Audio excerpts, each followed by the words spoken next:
Good evening, everybody. I am Dr. Natraj, former professor and HOD of Department of Dermatology, Bangalore Medical College, and I am a consultant dermatologist at Gandhi Bazaar practicing from past 35 years. And I am a teaching doctor for undergraduate and postgraduate doctor with the postgraduate examiner, DNB examiner, and also MCI appraiser.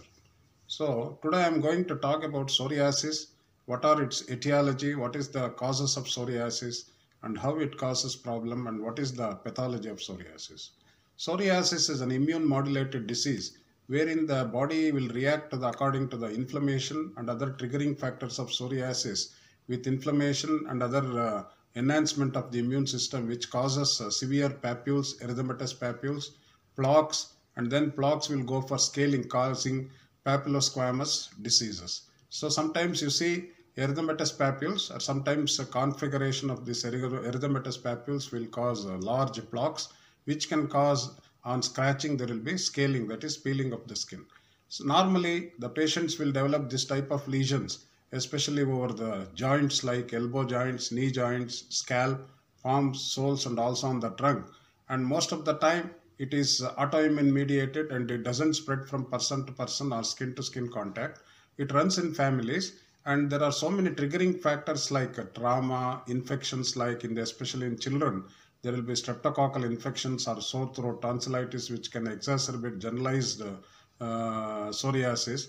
And sometimes psoriasis, there are so many clinical types called as palmoplantar psoriasis, plaque psoriasis, scalp psoriasis, and sometimes generalized pustular psoriasis or palmopustular psoriasis.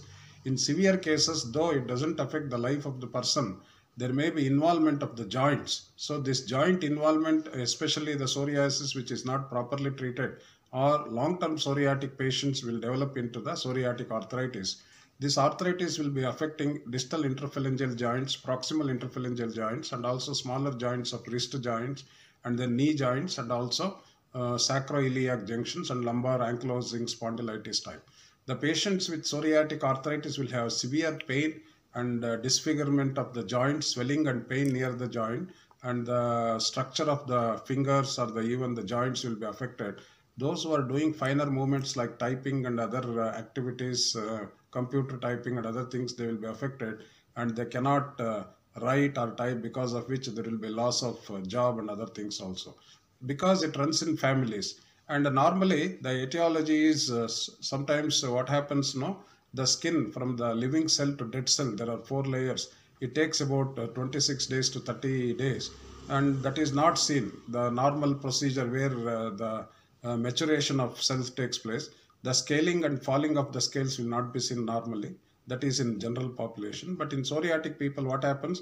There will be maturation of cells from basal cell layer to the scaling. It takes about 3 to 4 days. Because of that, thick scales and a crust like something will be peeling off, and they cause severe erythema, pain, stinging, and inflammation, and also pain and burning and stinging sensation, which causes a problem to the patients.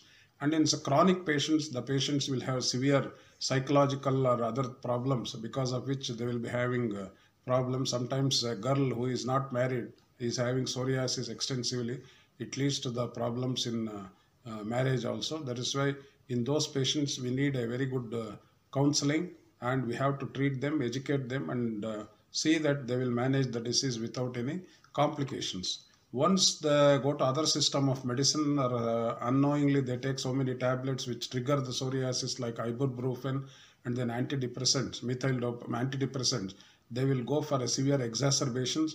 Suppose if anybody treats with corticosteroids, especially systemic steroids, without knowing that it is a treatment of psoriasis or if it is a eczema, then it leads to generalized pustular psoriasis, and the patient will be in trouble.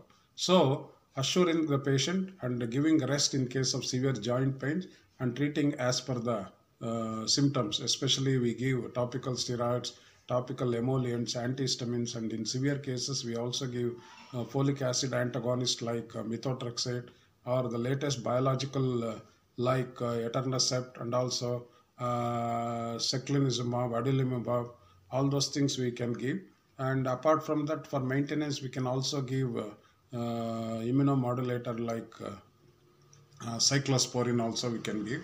And then we can also give etanercept tablet also, or apremilast, the late Eternit injections and tablet apremilast also we can give. These are all immune modulator and they help in controlling the symptoms of the psoriasis. So this is how we have to educate the patients and also treat the conditions so that the patient will have quality of life and they can live happily without any psychological stress. And sometimes if it is not treated in early stages, the patient may go in for severe anxiety and depression and some side suicidal tendencies, wherein the patients can go for even suicides also.